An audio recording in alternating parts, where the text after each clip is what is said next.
Se você parar pra pensar, o ser humano não é um reflexo da própria natureza? E se a gente alterou o cachorro, não é porque a natureza então alterou o cachorro, porque o ser humano não é uma criação da natureza? Com certeza. Faz sentido. Nós somos um agente da natureza, né? A gente faz, por mais que a gente goste de se afastar da ideia de que a gente é uma coisa diferente aqui na Terra, nós somos mais uma espécie aqui nesse planeta. E a natureza nos criou. O cérebro é uma criação da natureza. Ele evoluiu ao decorrer de milhares de anos até chegar ao ponto que chegou. Então, a gente entende bem como a natureza nos criou. Bilhões. Então, assim, imagina se a gente pode se afastar tanto da ideia de que se a gente mudou algo, é porque a natureza mudou. Porque a natureza nos criou. Com certeza. Eu acho que eu concordo muito com isso. Então, será que o aquecimento global, então, não acaba sendo... Não, mas aí é um conflito de interesse, né? Porque a gente precisa do planeta nas condições que ele tá para sobreviver.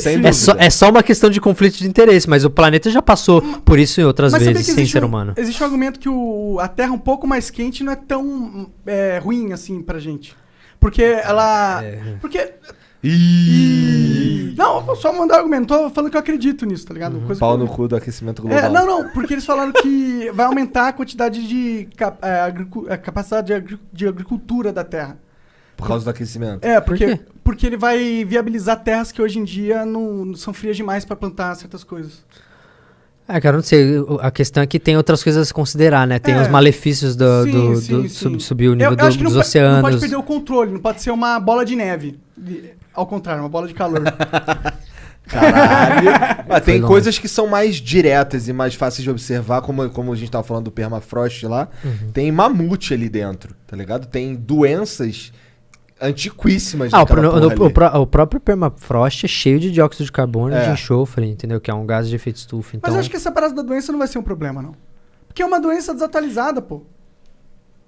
Nosso corpo, ele já lida com doenças muito mais avançadas. Imagina, mas... Eu tô falando da minha cabeça aqui, eu posso falando merda. A questão funciona mais ou menos da mesma forma que aconteceu quando os europeus chegaram aqui no Brasil, entendeu? O que matou os índios, a maior parte dos índios morreu por causa de doença. E era só porque o corpo deles não estava acostumado a lidar com aquilo. O fator novidade faz total diferença. Porque se seu corpo não está acostumado, não conhece aquilo, ele não sabe como se defender. É o caso da Covid. Mas eu vou te dar um contra-argumento. Os europeus não morreram das doenças dos índios. Mas as doenças dos índios, o corpo do europeu já tinha passado por isso há muito tempo. Eles já tinham os meios, eles já tinham sido expostos aos tipos de doença dos índios há muito tempo. Então, mas provavelmente ao tipo de doença do índio, tá ligado? Isso eu tô falando, eu posso estar errado. Eu também não tenho certeza do que eu tô falando, não. Eu acho que só porque eu gosto de argumentar, eu acho isso interessante. Estamos conversando, vamos ver. Tem aquele lance da maldição da tumba do faraó, que o cara chegava pra roubar o ouro que tinha, ou qualquer riqueza que tinha. O cara abria aquele sarcófago com uma múmia aprisionada ali há ano pra caralho, saía aquele bolo de doença, de coisa dali e o cara morria. É verdade. Né? Muitos falavam que a maldição era isso, né? Pois é. Inclusive, você tem episódio de pirâmide nesse... Não, mas uma segunda temporada seria legal. A pirâmide é um dos mistérios mais misteriosos que tem, cara. Falar pra sondar, né, como construir as pirâmides, né? Isso aí é uma discussão, isso é um negócio... Tem vários meios, né? Se você entrar nisso... Eu acho que entre os geólogos, eu acho que já existe um consenso do mais aceito. Mas você vai ter outros explorando outras possibilidades. Porra, o que eu sei é que os caras pegavam uns troncos, botavam as pedras em cima, vinha carregando lá da casa do caralho. Eles faziam um rio, eles criavam um rio até as pirâmides e iam transportando as pedras pelos rios. Mas eu já vi uns documentários de uns caras que pirem refutar isso e tem uns caras inteligentes que falam, mano, isso não é isso. Tem muitas outras coisas que isso não explica, entendeu? Mas aí é a galera que quer cair em ET, né, mano? Não sei, cara. É que às vezes... com certeza é. Mas você acha que tudo que a gente acha que é certo agora é realmente certo? Vai que no futuro é ET mesmo, tá ligado? Não, eu acabo de postar um documentário sobre isso no YouTube, sobre a possibilidade de ter vida alienígena. E assim, a possibilidade de existir um ser com capacidade... Primeiro, a vontade dele querer intervir construindo as pirâmides. Por quê? Sabe quantas vezes... Se um ser é inferior... Quantas vezes você já parou pra trocar uma ideia com uma formiga? A gente mata. A gente ignora, ou mata ou ignora. A gente reconhece que ali existe uma civilização, uma pequena civilização, onde cada formiga tem uma relação. Guerras mundiais. Elas trabalham em conjunto, mas a gente não para, porque a gente sabe que a gente tá num nível muito acima. uma civilização que tem a capacidade de viajar entre o sistema solar, entre as galáxias, ela já tá num nível tão acima que foda-se as pirâmides que a gente tá construindo. Dane-se, sabe? Se ela já é um tipo de civilização tipo 1, que consegue utilizar toda a energia do próprio planeta, ou tipo 2, que consegue consumir a energia da estrela, ela tem tipos de civilização? Tem os 3 tipos, né? O tipo 1 é o tipo de civilização que já consegue utilizar de maneira sustentável todos os recursos do seu planeta. A gente não é nenhum. Alguns especialistas dizem que a gente está ali nos 70 e poucos %. Tá. Do 1. O segundo é uma civilização que consegue utilizar toda a energia da sua estrela natal. Sua estrela que te ilumina. No nosso caso seria o Sol. Solar, né? No nosso caso seria o Sol, mas se você tiver um sistema com 2 sóis, você pode ter 2 sóis. E uma tipo 3... Como é que é? Se você tiver um sistema com 2 sóis, daí você tem 2 sóis. Aí você tem a energia de 2 sóis. Isso, faltou o complemento. E uma tipo 3 é uma que consegue utilizar toda a energia da galáxia. Caralho! E aí imagina um ser que consegue utilizar a energia da própria galáxia, como que ele vai olhar pra gente? Ele vai olhar pra gente e falar lá que bonitinho, eles estão empilhando pedras uma em cima da outra ali, que legal. A gente não vai ser relevante pra essa galera. E outra, tem ainda uma questão mais profunda, sabe? Quais as chances de acontecer em outro planeta tudo que aconteceu na Terra até o ser humano chegar onde chegou? É improvável, é muito improvável. Assim, eu tenho certeza que existe vida fora da Terra. E a mesma certeza eu tenho de que essa vida não se parece nada com a gente. Porque... assim, a quantidade de barreira que o ser humano teve que ultrapassar para chegar aonde a gente chegou, para existir o ser humano, sabe? Quantas coisas tiveram que acontecer numa ordem específica ao decorrer de 4,5 bilhões de anos, num planeta que está à distância específica do Sol, que tem uma composição química específica, com água e o caralho, sabe? Isso não, assim, por mais que a gente tenha planetas parecidos com a Terra, diversos planetas parecidos com a Terra, a gente tem uma timeline muito específica de coisas para o ser humano nascer. Sim. Não é só a vida. Até eventos, tipo cometas, que podem mudar toda a história de um planeta, né? Você teve asteroides que se chocaram com a Terra, que resetaram a vida na Terra diversas vezes. Se os dinossauros não tivessem sido extintos, é possível que o ser humano não existisse. Porque os dinossauros caçavam os primeiros mamíferos. Então, o ser humano ele descendeu de uma espécie de mamífero que só conseguiu prosperar porque os dinossauros não existiam mais. Então, você tira uma pecinha desse quebra-cabeça e você desmorona todo o resto, entendeu? Você não tem como, cara. Concordo. A probabilidade de ter outro humano cérebro é uma coisa, tipo assim, o ser humano, criaturas mais complexas na Terra elas dependem do oxigênio, porque a gente tem uma coisa chamada mitocôndria, que tira energia do oxigênio, e a maior parte do gás que a gente respira, da nossa atmosfera, tem oxigênio. Então, a gente arrumou uma forma, todas as criaturas complexas só conseguem crescer do tamanho que elas crescem por causa que elas utilizam energia do oxigênio. A gente usa o oxigênio para quebrar as moléculas dos alimentos que a gente come. Toda criatura complexa faz isso. Então, se você não tem um planeta que não tem oxigênio, você já não vai ter a mitocôndria. Entendeu? E a mitocôndria nasceu de uma mutação ali que poderia não ter acontecido. Sabe, quantas coisas tiveram que acontecer para o ser humano existir? Então, assim, quais as chances de existir um ser sequer parecido com a gente fora do universo? Eu acho que, em teoria... Que viagem, cara. Com certeza. Muito louca essa porra. Com certeza, uma viagem foda. Eu acho que, em teoria, se tiver um sistema solar idêntico à Terra, é possível que... Mas vai que o... Mas aí muda uma coisa aqui na Terra, já não tem os seres humanos. Vai que nessa outra Terra aí, quem tem inteligência são os cachorros. E eles criam humaninhos. Então, mas mas assim, aí você tem que entender que assim, o nosso cérebro só conseguiu crescer ao ponto da gente transformar o mundo como a gente transformou por causa do fogo.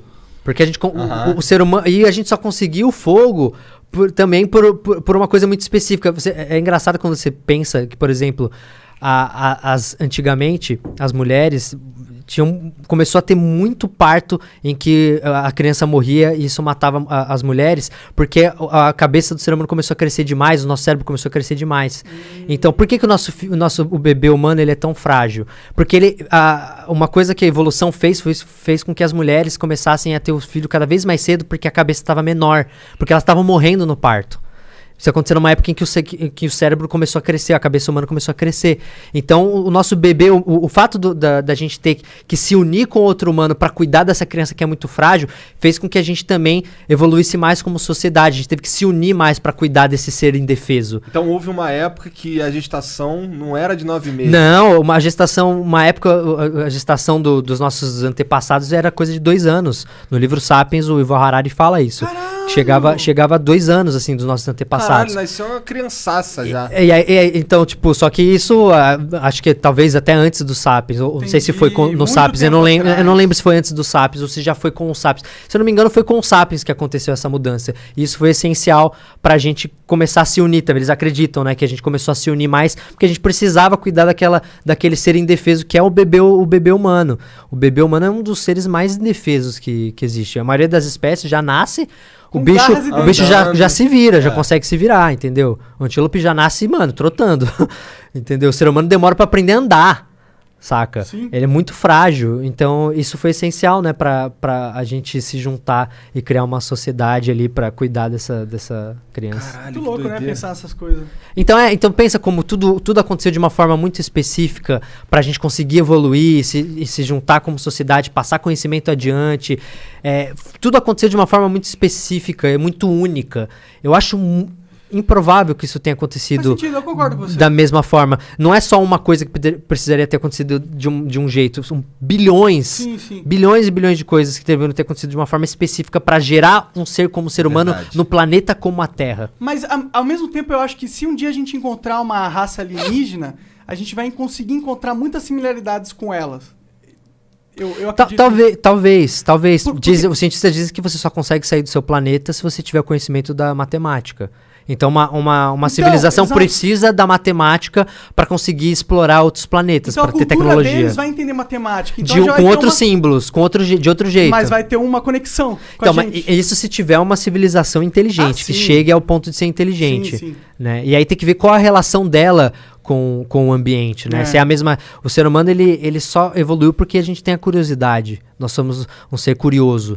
Então a gente precisa da curiosidade. E a curiosidade, será que ela só não existe com o cérebro? Será que o cérebro não é o único órgão capaz de criar a curiosidade da forma que ela criou no ser humano, ao ponto de que ele descobriu de onde a gente veio, como as coisas foram criadas, que é isso que faz com que a gente queira explorar, entender mais sobre a nossa origem? A gente precisa dessa curiosidade, entendeu? Mas... Que outras espécies têm essa mesma curiosidade que o ser humano? Você tem uma curiosidade do ambiente que você tá, mas a curiosidade de saber a sua origem, de onde você veio, isso é só o ser humano. A gente é o único que tem essa capacidade. A vida, vamos lá. Existe algum tipo de... não é teoria. Quando é menos que teoria, é o quê? É uma hipótese. Uma hipótese. Então, existe alguma hipótese de que haja vida... em outros planetas e tal, coisas que a gente já consegue observar, mas que a gente nem entenda que aquilo é vida? Então, por exemplo, porque Cthulhu, então, assim. no documentário lá que eu postei, eu falo isso. Primeiro, vamos entender, tipo, pra gente achar a vida fora, vamos entender o que é vida. O que é vida. Sabe, o que é vida? É só o filamento de DNA e RNA? Tem um filamento de DNA e RNA, você tá vivo. Mas aí, tipo, o vírus tem... só que o vírus precisa de um hospedeiro. Então, você pode definir... A galera gosta de definir vida como, sabe... Você tem que passar por vários tipos de processo durante a sua existência para ser considerado uma criatura viva, sabe? Você tem que crescer, você tem que deixar descendentes, você tem que reagir ao ambiente. Tem uma série de coisas. E aí, como que a gente vai observar isso como vida? A vida, como a gente conhece, precisa da água. Mas aí eu até falo no documentário, e aí? E por exemplo, em Titã, que tem rios de metano. O metano também pode ser um solvente. O nosso solvente é a água, mas a gente poderia usar o metano como solvente. E será que ele daria origem junto com... porque a gente sabe que a vida na Terra, a gente já conseguiu replicar, né, a vida. O cientista ganha até um Nobel por causa disso. De que ele juntou as condições que ele acredita que tinham na atmosfera na época em que a vida surgiu na Terra. Ele colocou minerais, adicionou energia elétrica, a temperatura mais ou menos naquela época, e matéria orgânica, acho que aminoácidos, não sei se foram aminoácidos ou proteínas que começaram a surgir. Eu vi essa experiência, sim. Fizeram um balão gigantesco. Isso. E aí, então assim, a gente já conseguiu replicar uma das formas com que a gente acredita que a vida surgiu. Podem ter sido em fossas vulcânicas, sei lá, vulcânicas, no fundo do mar, Que eles Tinha acreditam que energia também. lá, né? Que eles acreditam que também ali eles conseguiriam tirar a energia dos nutrientes ali que sai dessa água quente, dessa coisa que vem de dentro da terra. Fazia o processo do estômago pra eles. Né? Então assim, eu acho que dá pra existir talvez vida de outra forma. Mas aí a gente pensar como essa vida vai evoluir. A galera acredita muito que a gente, por exemplo, a gente vai achar vida, bem provável que a gente ache vida no nosso próprio sistema solar. Né? Caralho. A Europa, uma das luas. A Europa é de. Acho que Júpiter. É de Júpiter, né? Se Ou não me Saturno, engano. eu não lembro. Não, acho que a Europa é de Júpiter. Ele só falou qualquer planeta, cara. Não, acho que é de Júpiter.